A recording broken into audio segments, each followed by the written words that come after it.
My headline today comes from Medical Express. New studies suggest growing use of cannabis to help manage menopause symptoms. Not so long ago, young adults were the primary users of cannabis. The reality today, however, is that women and adults age 50 plus represent the fastest growing group of cannabis users. A study presented during the 2023 annual meeting of the Menopause Society in Philadelphia confirms the frequent use of cannabis by midlife women to manage an array of menopause symptoms. Cannabis use is increasing across all age groups. Past research largely focused on usage habits by men and young adults. However, until now, little was known about the prevalence of cannabis use among women in and after menopause. A new study based on data from more than 5,000 midlife women analyzed the frequency, forms, and motives of cannabis by postmenopausal women.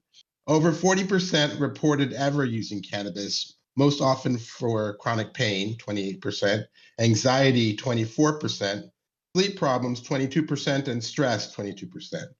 6% of women reported using cannabis specifically for menopause, targeting menopause-related mood and sleep difficulties.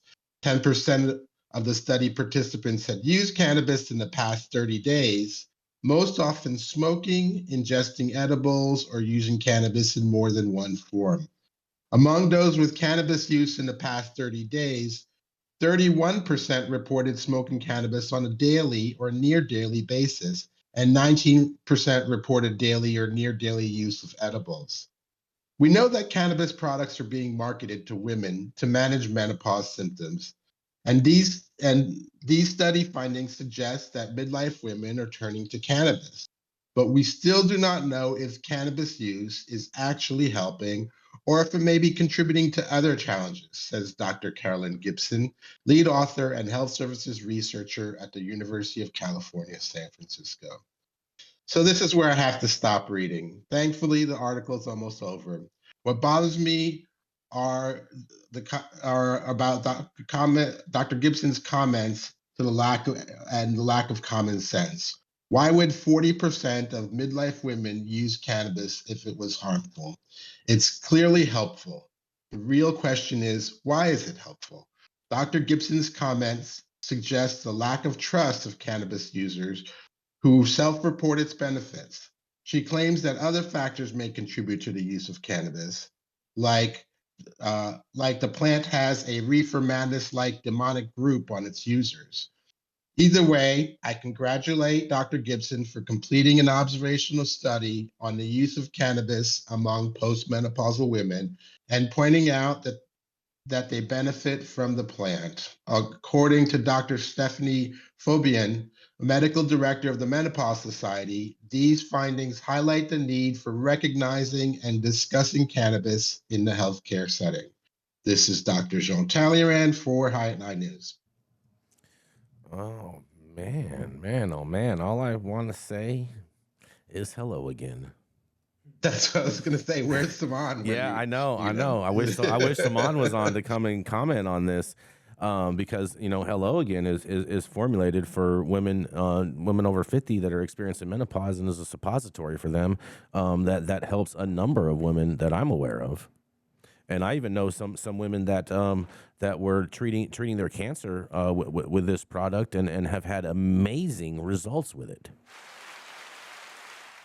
I just don't understand how someone can read this article and say that cannabis is problematic. It just, the whole safe banking discussion and people who are opposed to it.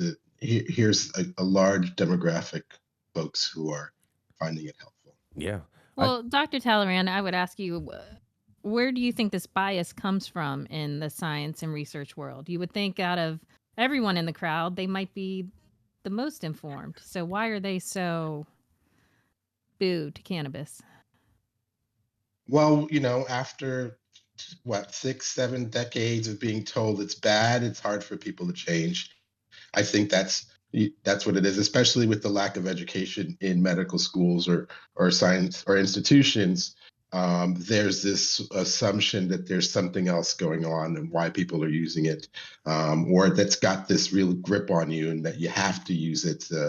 I think people want to use it. If they don't want to use it, they don't have to, and it does benefit them. So it's pretty clear, but it takes time to change minds. How long did it take for alcohol prohibition to reverse? Actually, only 13 or 14 years. That was part of the problem, is they remembered what it was like before, and our grandmothers don't remember what it was like before. How do you disprove the placebo effect argument? What placebo effect argument? How do I? Well, when you're saying that people just perceive that it, when you're suggesting that perhaps it's all in people's heads that cannabis works or whatever, how do you disprove that? You do the traditional double-blind, randomly, controlled study. You do a prospective study. Right now, when they're doing observational studies, they're trying to make conclusions, or they're trying to build hypotheses on that they need to prove later on. So it's just sort of a first step approach to the research. And this first step approach is showing that women are using it and they're reporting benefit from it. How would you? I think we need to understand why. Dr. T, how would you money? How would you do this double blind? How would you do this double blind? Would you like roll up a joint of weed and then roll up a joint of oregano and give one to one person and one to another? No, isn't that what the Sicily study was? The PTSD.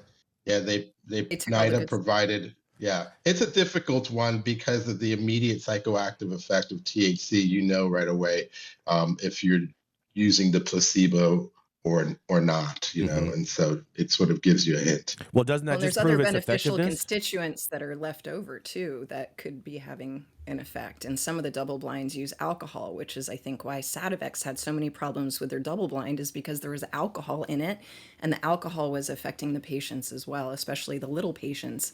You can't do a double blind on children. You can't do a double blind on pregnant women. They're all afraid of what cannabis is going to do to ruin them.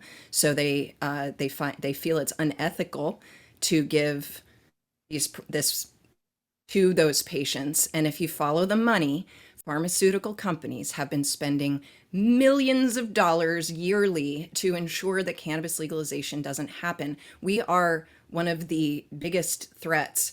And when you see how quick patients step off the pharmaceuticals and how much less expensive it is for whole plant medicine versus those pharmaceuticals, you start to see where all of this interplay truly comes in.